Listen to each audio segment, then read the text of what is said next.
मित्रों नमस्कार। मैं नासोनांचली कथा कहानी और उपन्यास की संग के साथ पुनः उपस्थित हूँ। मित्रों, इस समय मैं वाचन कर रहा हूँ उपन्यास कितने पाकिस्तान का। कितने पाकिस्तान, जिसे लिखा है कमलेश्वर ने। अपने वाचन के पिछले क्रम में मैं उपन्यास कितने पाकिस्तान के भाग 38 तक का वाचन कर चुका हूँ, जिसे आप मेरे चैनल कथा कहानी और उपन्यास पर जाकर क्रमवार सुन सकते हैं। आज के वाचन के क्रम में मैं उपन्यास कितने पाकिस्तान के भाग 39 से लेकर अंतिम में भाग 42 तक का वाचन करूंगा। तो सबसे पहले लीजिए सुनिए उपन्यास कितने पाकिस्तान के भाग 39 का वाचन। हुजूरे आलिया, मौत से मुक्ति के लिए कुछ तो कीजिए। घबराया हुआ अर्दली अदीब की अदालत में हाजिर हुआ।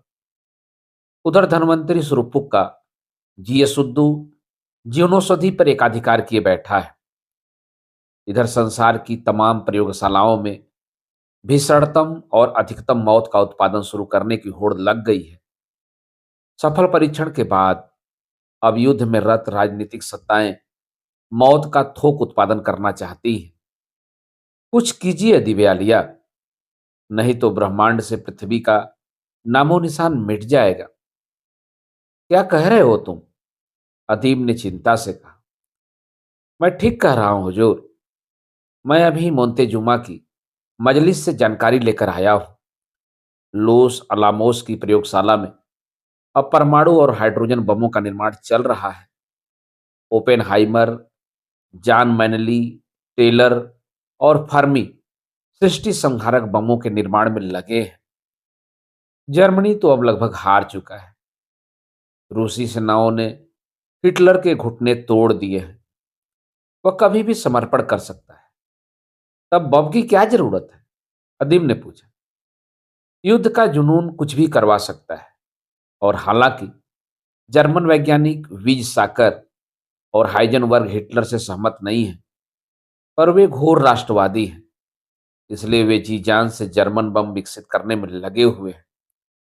और सोवियत यूनियन, वहां कुर्चातोव को मौत उत्पादन का काम सौंपा गया है। वे वीज साकर और हाइजनबर्ग की प्रगति से डरे हुए हैं। लेकिन प्योत्र कपिज्जा ने बम विकसित करने से इनकार कर दिया है। इस जुर्म में उसे स्टालिन ने 7 वर्ष की कड़ी सजा दी है। उसका पासपोर्ट रद्द कर दिया गया है और वह घर में नजरबंद है। ब्रिटेन ब्रिटेन में अधिकांश विदेशी भौतिक शास्त्री कार्यरत हैं। प्रिंस और प्रिंस तो है ही, पर फ्रांस में जूलियट क्यूरी के 2 सहयोगी आ गए हैं। ऑस्ट्रियन वान हल्बान और रूसी कुवार्स्की।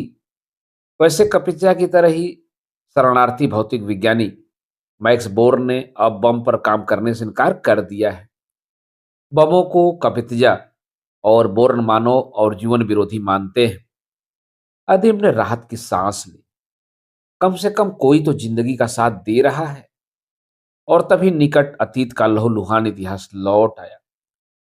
एकाएक जबरदस्त धमाका हुआ।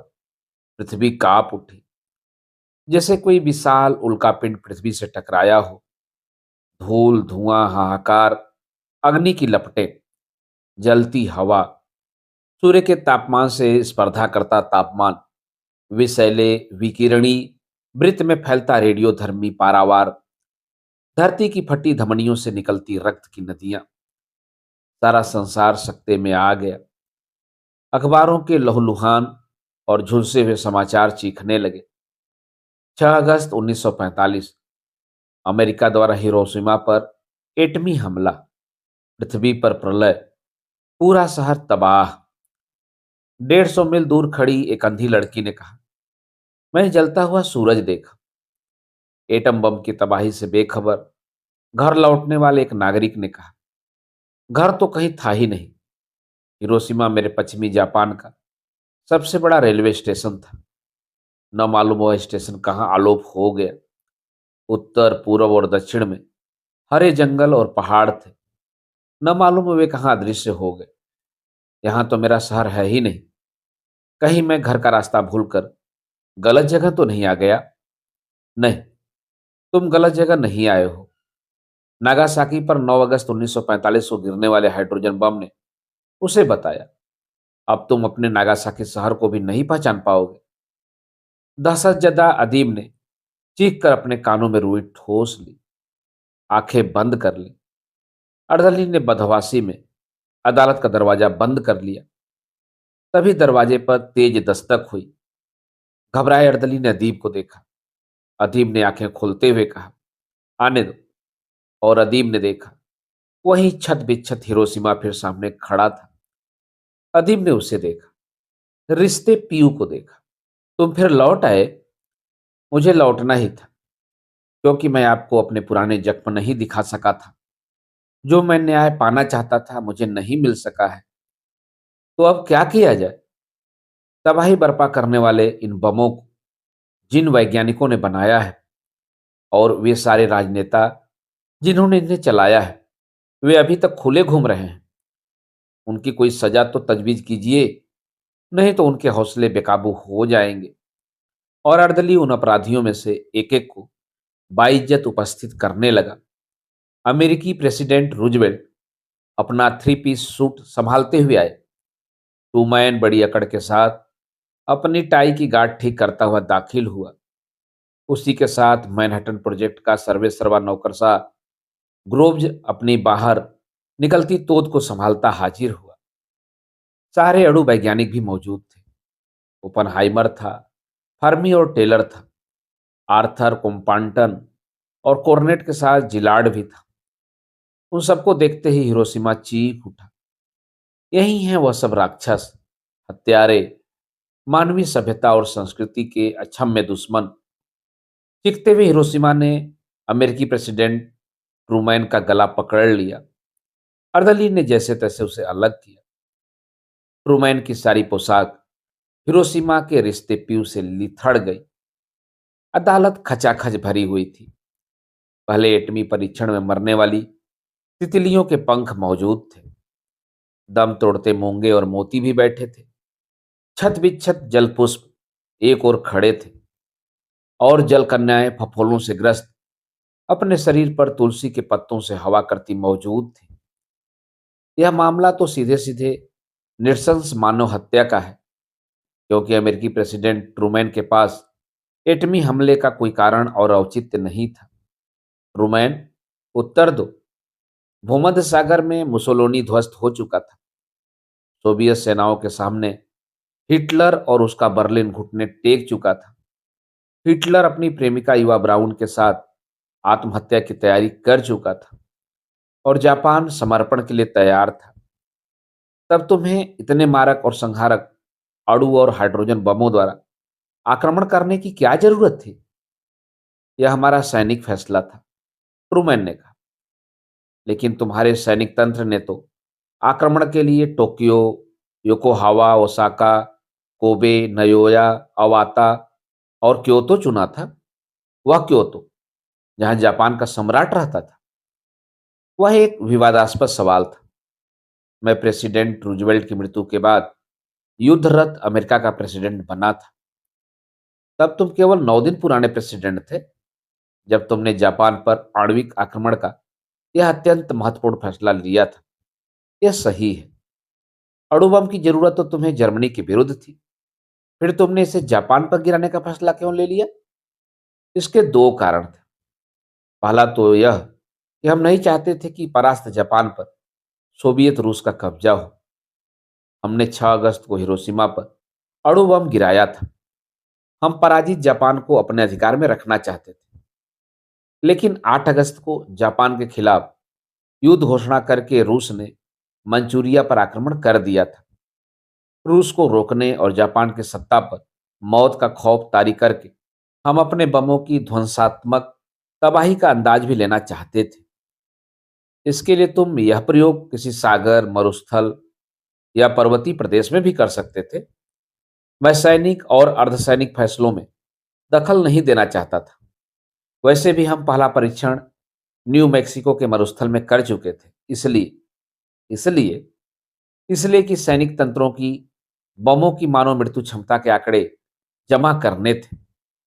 हाइड्रोजन बम के निर्माता वैज्ञानिक एडवर्ड टेलर ने सामने आकर कहा, मैं सिद्धांततः इस कृत्य के पक्ष में नहीं था। मैं नहीं चाहता था इंसान को कीड़े मकोड़ों की तरह मारा जाए, लेकिन रॉबर्ट ओपनहाइमर और ग्रोव के सामने मेरी एक न चली।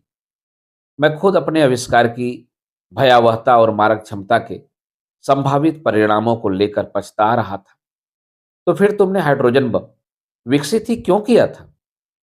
यह तो विशुद्ध विज्ञान की मौलिक प्रगति का एक चरण था। विज्ञान नैतिक या अनैतिक नहीं है। उसकी नैतिकता या अनैतिकता का सवाल तब उठता है जब मानवहित या अहित के संदर्भ में उसकी उपयोगिता तय की जाती है। कहते हुए टेलर ने अदीब को देखा। अदीबे आलिया, जब मैंने देखा कि बमों का परीक्षण मानव बस्तियों पर करने का फैसला लिया गया है, तब मेरी आत्मा दहल उठी थी। मैंने स्वयं को धिक्कारा था। प्रेसिडेंट ट्रूमैन, तुम तो तब सिर्फ 9 दिन के सुल्तान थे जब तुम्हें पहली बार इन घातक बर्बर बमों की सूचना दी गई थी।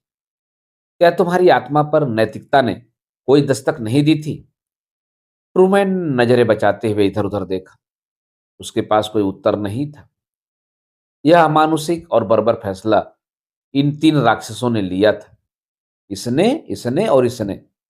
अर्दली महमूद अली ने ट्रूमैन के राजनीतिक सलाहकार स्टिमसन, लोस अलामोस और मैनहट्टन प्रोजेक्ट के डिक्टेटर ग्रोव्ज और भौतिक शास्त्री ओपनहाइमर की ओर उंगली उठा उठाकर हिकारत से कहा, अजीब आलिया, यह तीनों हिटलर, मुसोलिनी, तोजो की तरह मात्र युद्ध अपराधी नहीं, ये उससे भी संगीन मानव अपराधी हैं। यही है वह राक्षस स्टिक्समन जिसने राजनीति के लिए विज्ञान की इस विरल खोज की दिशा बदल दी थी। और इसी जनरल ग्रोव ने कहा था, हमारे बम सैनिक सत्ता के प्रतीक हैं। जापान पर इनका प्रयोग जल्द से जल्द किया जाना चाहिए ताकि हम इन बमों की मारक क्षमता पर आश्वस्त हो सके। इनका इस्तेमाल उन घनी आबादी वाली बस्तियों पर होना चाहिए जहां हथियारों के कारखाने और मजदूरों के रिहायशी इलाके हैं। जनरल ग्रोव्ज ने आंखें चुराकर ओपेनहाइमर को देखा। और यह भौतिक शास्त्री रॉबर्ट ओपेनहाइमर, इसने अपने एक मित्र को पत्र में लिखा था, मुझे 2 ही चीजें सबसे अधिक पसंद हैं, भौतिक विज्ञान और रेगिस्तान। मैं हमेशा सोचता था कि इन दोनों का मिलन कभी नहीं हो सकता, परंतु आज मेरे सामने दोनों एकाकार होकर मौजूद हैं। चमत्कारी भौतिक विज्ञान के सामने फैला हिरोशिमा का रेगिस्तान। ये हत्यारे हैं, ये मानव जाति के शत्रु हैं। इनको कीड़े पड़े, इनका रक्त सड़ांध देते पीओ में बदल जाए। इन रक्तजीवी राक्षसों को इसी अदालत में मृत्युदंड दिया जाए। हिरोशिमा चीखा। उसके पास याहत नागासाकी खड़ा था। नहीं, धूर्त, दुष्ट, दुर्जन मानव हंताओं के लिए मृत्यु तो वरदान बन जाएगी, क्योंकि यमराज का नर्क और हेडिज का यंत्रणा स्थल भी इन अधम आत्माओं को स्वीकार नहीं करेगा। सृष्टि के इतिहास में यह जघन्यतम और कल्पनातीत पाप का अकेला उदाहरण है। पापियों के पाप की यह पराकाष्ठा है। यह एटम युग की पुराण कथा के हिंसक दैत्य के रूप में जाने जाएंगे। इनकी नैतिक आत्माओं का कोई अंतिम विश्राम स्थल नहीं होगा। हत्या से यह शोक मुक्त नहीं होंगे। आत्महत्या से इन्हें पश्चाताप प्राप्त नहीं होगा। प्रेत भी विक्षिप्त नहीं होते, परंतु यह तीनों विक्षिप्त प्रेतात्माओं के रूप में सृष्टि के अंत तक माथा पटकते रहेंगे। इन अधम आत्माओं के माथा पटकने की आवाज मनुष्य के विवेक पर हमेशा दस्तक देती रहेगी। और और अभी अदीब कुछ बोल ही रहा था कि उसके चेहरे पर पसीना छलछला आया। उसे लगा कि उसकी सांस घुट रही है। अर्दली चौंका, दौड़कर उसके पास आया। क्या हुआ हुजूर? महमूद अली, दिल की बस्ती में बहुत तेज दर्द उठा है। मित्रों, अभी आप सुन रहे थे उपन्यास कितने पाकिस्तान के भाग 39 का वाचन। अब लीजिए सुनिए भाग 40 का वाचन। दिलों की बची खुची बस्तियां अब सिर्फ अस्पतालों में आबाद हैं। अर्दली महमूद अली ने अदीब को एक ऐसी ही बस्ती में दाखिल करा दिया। 3 दिन बाद आईसीसीयू में अदीब को होश आया।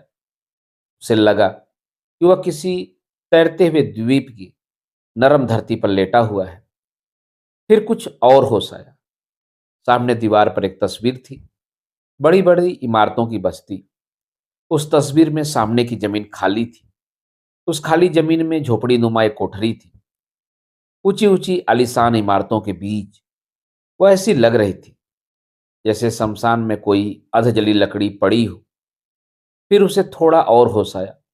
उसने देखा, बाईं तरफ एक बोतल उल्टी लटकी है और उसे ड्रिप दिया जा रहा है।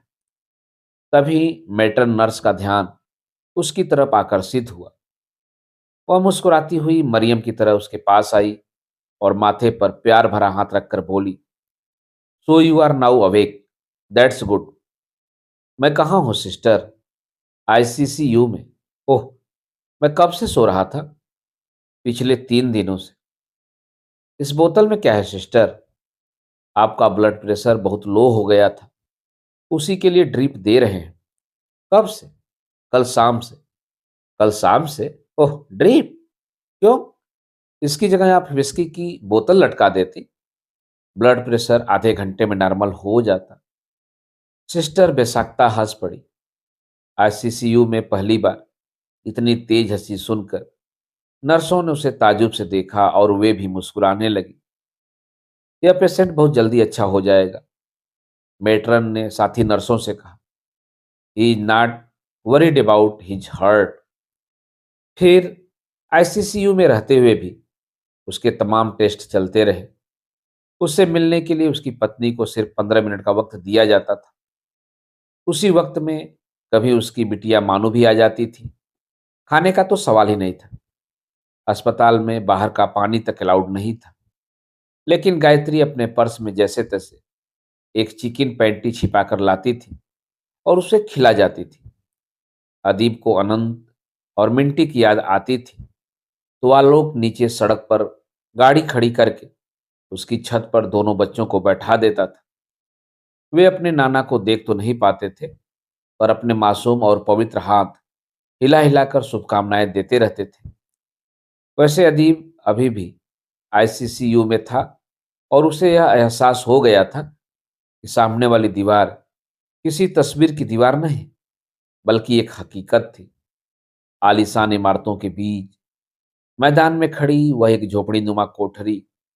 एक परिवर्तन उस तस्वीर में जरूर हुआ था।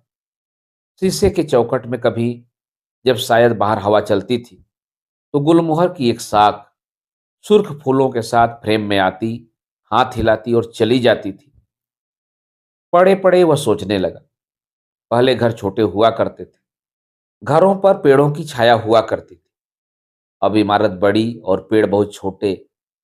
अब इमारतों की छाया में पेड़ों ने रहना सीख लिया है। लेकिन वह झोपड़ी नुमा कोठरी अभी भी एक पेड़ की छाया तले थी। वह पेड़ शायद नीम का था। तभी एक औरत चुरुट की तरह नीम की दातौन मुंह में दबाए सामने से गुजरी। उसके हाथों में तामचीनी के कुछ बर्तन थे। ब्लड प्रेशर लेती सिस्टर ने कहा, यही है वह। कौन? झोपड़ी वाली। यहाँ सफाई कर्मचारी का काम करती है। आप कल पूछ रहे थे ना? कहते हुए सिस्टर ने हार्ट मॉनिटर पर नजर डाली। आप सबकी धड़कनें वहां बैठी बैठी देखती रहती हैं, अदीम ने कहा। सिस्टर हल्के से मुस्कुरा दी, बोली, उसे बुलाऊं? किसे? कौशल्या को, वही झोपड़ी वाली जिससे आप मिलना चाहते थे। कुछ ही देर बाद कौशल्या उसके बेड के पास खड़ी थी। अब तो आपकी तबीयत बहुत ठीक है बाबू, शायद आज आपको कमरे में शिफ्ट कर देंगे। मैं तो भगवान जी से ही मांगती रहती हूँ सब ठीक होके अपने अपने घर जाएं। कब से काम कर रही हो यहाँ? जब से ननकू फौज में गया। ननकू? हमारे एक ही बेटा है बाबू। आपने काहे के लिए बुलाया है? ऐसे ही। वह कोठरी तुम्हारी है? हाँ बाबू। कौशल्या कुछ सतर्क हुई। ये आप काहे को पूछ रहे हो? कहते हुए उसने अदीब को शक से देखा। बोली, मैं बेचूंगी नहीं। आप कितना भी पैसा दे दो, हम बेचेंगे नहीं। कौशल्या, हम बेचने खरीदने की बात नहीं कर रहे हैं। हम तो ऐसे ही नहीं बाबू। जो भी हमारी कोठरी देखता है खरीदने की बात करने लगता है, मुंह मांगा दाम देने को तैयार हो जाता है। पर हम सबको कह दिया है कि हमारी कोठरी बिकाऊ नहीं है। एक बड़की गाड़ी में बहुत बड़ा ठेकेदार आया रहा। अरे, वही जौन हमारी खोपड़ी पर ये सब बड़की बड़की इमारत बनवाया है, उसके लोग फीता लेके पैमाइश करने लगा। हम डांट दिया। दूसरे दिन उसका गुंडा लोग आया, हमको बेदखल करने की धमकी दिया। और तीसरे दिन वही ठेकेदार ही यहाँ आके लेट गया, 4 नंबर में। डॉक्टर बोला कुछ नहीं है। उसका वकील बोला हार्ट अटैक है, बड़ा हार्ट अटैक। डॉक्टर लोग को मानना पड़ा। बाहर पुलिस, ऊपर पुलिस। अब इधर ऐसा लोग बहुत आता है बाबू। अदीब ने कौशल्या को ताका। हम मुंह का दलिद्दर भी उठाया बाबू। भगवान जी से उसकी भी विनती किया। तो एक दिन 4 नंबर बोला, काहे को यहाँ खटती है, 2 कमरे का फ्लैट लेकर आराम से रहो, पैसा ऊपर से दे देंगे, निस्फिकर होके जिंदगी भर खाओ। अदीब ने उसे गौर से देखा। तो हम कह दिया बाबू कि पहली बात तो यही है कि आप कुछ भी कहो, पर आपन कोठरी तो बेचेंगे नहीं। लाभ से ननकू नहीं आया, वो दूसर बात है। इतना बरस से फौज को छुट्टी नहीं दिया, पर ननकू लौटेगा और कोठरी नहीं देखेगा तो हमको कहाँ तलाशेगा। हम ठीक बोला ना बाबू। हाँ कौशल्या। अदीब की आवाज भारी हो गई। पर हमारी जान 24 घंटे वही कोठरी में रहत है। बहुत भारी मन से अदीब ने कौशल्या को देखा, फिर कांच की दीवार के पार उसकी कोठरी को। तभी कौशल्या को सिस्टर ने पुकारा। वह जाने लगी तो कांच के फ्रेम में आकर गुलमोहर की सुर्ख फूलों वाली साख फिर झांकने लगी, और उसके बिस्तर के आसपास दुष्यंत की लाइनें तैरने लगी। जिए तो अपने बगीचे में गुलमोहर के तले, मरे तो गैर की गलियों में गुलमोहर के लिए। साख ने दोबारा झांक कर देखा, शायद बाहर फिर हवा चली थी। मित्रों, यह था भाग 40 का वाचन। अब लीजिए सुनिए भाग 41 का वाचन। लेकिन इस बार बाहर की हवा बेहद जहरीली थी। गुलमोहर के फूल पीले पड़ गए थे। अदीब सदियों के पार देख रहा था। एक बार यही हवा 11वीं सदी में गजनी से चली थी। उसने सोमनाथ मंदिर तोड़ा था। इस बार यह हवा सोमनाथ से चली है। इसने बाबरी मस्जिद को तोड़ डाला था। इन जहरीले चक्रवातों का चलना थक नहीं रहा था। सन 1990 में सोमनाथ मंदिर प्रांगण प्रभास पाटन से फिर जो चक्रवात चला था, वह अयोध्या, महाराष्ट्र, उत्तर प्रदेश, कर्नाटक, आंध्र होता हुआ सन 1998 पोखरण पहुंच गया था। बुद्ध पूर्णिमा 11 मई 1998 दोपहर 3:45। रेगिस्तान की धमनियां फट गई थी। धरती थर्रा गई थी। पोखरण की कोख में 900 फीट नीचे एक के बाद एक 3 धमाके हुए थे। हवा निस्पंद हो गई थी। तापमान 10 लाख डिग्री होकर सूर्य के तापमान तक पहुंच गया था, और रेत के नीचे लाखों लाख टन की पर्वत श्रृंखलाएं फटी, पिघली और भाप में बदल गईं, और 1 मील लंबा चौड़ा रेत का मैदान ऊपर उठता हुआ विराट विस्फोटक छतरी की तरह छा गया। अदीब को फिर दिल का दौरा पड़ा। फिर बलूचिस्तान चगाई में विस्फोट हुआ। हवा निस्पंद हुई।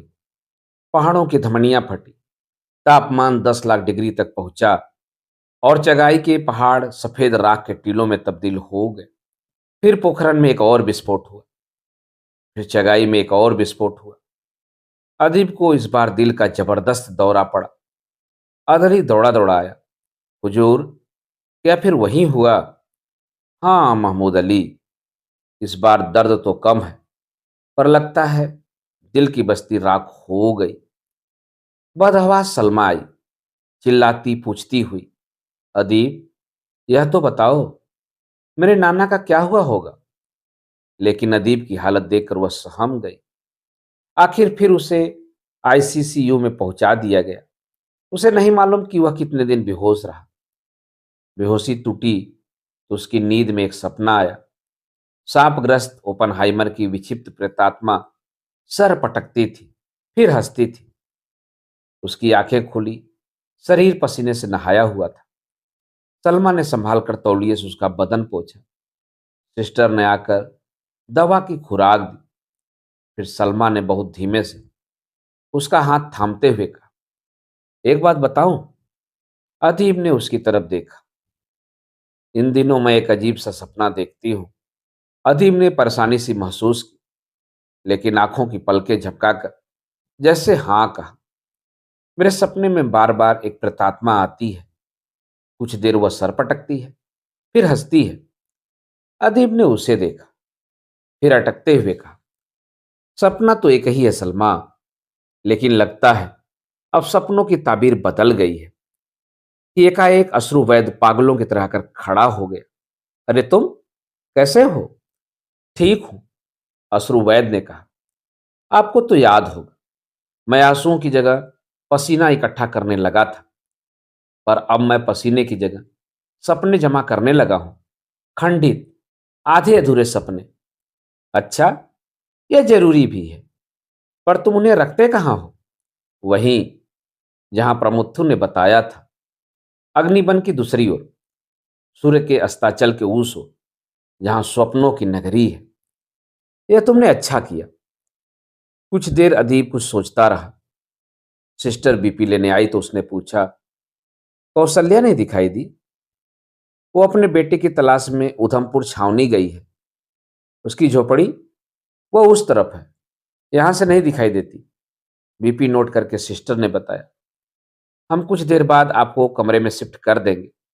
और फिर कमरे में तो सभी मिलने और जल्द से जल्द ठीक होने की शुभकामनाएं लेकर पहुंचने लगे। गायत्री फिर पर्स में छुपाकर चिकन पैंटी लाई थी। कुछ ही देर में अर्दली महमूद अली प्रमुथु को लेकर दाखिल हुआ। अदीब ने प्रमुथु को आश्चर्य से देखा। वह लोहे की जंजीरों से मुक्त था, लेकिन कंधे पर बैठा गिद्ध अब भी उसका मांस नोच नोच कर खा रहा था। प्रमुथु, तुम? हाँ आदि, मैं तुम्हें जल्द से जल्द स्वस्थ होने की शुभकामनाएं देने आया हूं। और वो तुम्हारे जंजीर, जिनमें देवता जीएस ने तुम्हें बंदी बनाकर जकड़ रखा था? दोस्त, हिरोशिमा और नागासाकी पर परमाणु आक्रमण को मैं सह नहीं सका था। मुझे बहुत क्रोध आया। मेरे क्रोध और आक्रोश का तापमान सूर्य के तापमान से 10 गुना बढ़ गया था। उसी में से वे दैवी लौह जंजीरें मोम की तरह पिघल गए। इन देवताओं और दैत्यों को अभी मालूम नहीं कि पृथ्वी के मनुष्य का क्रोध और आक्रोश क्या कुछ कर सकता है। और यह गिद्ध, यह भी मांस नोचते नोचते एक दिन थक जाएगा। इसे मनुष्य जाति के धीरज और सहन शक्ति का पता नहीं। एक दिन यह भी मांस खाते खाते लस्त होकर गिर पड़ेगा।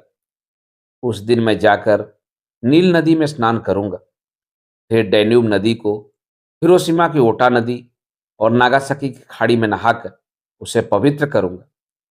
अभी प्रमुथु खड़ा ही था कि मोंतेजुमा ने आते ही अदीब को जल्द से जल्द ठीक होने की शुभकामनाएं दी और बताया, प्रमुथु, तुमने तुलसी के पौधे की दाहिनी दिशा से पाताल के अंतिम तल तक पहुंचने का जो जलमार्ग बताया था, गिलगमेश उस पर बहुत आगे बढ़ गया है।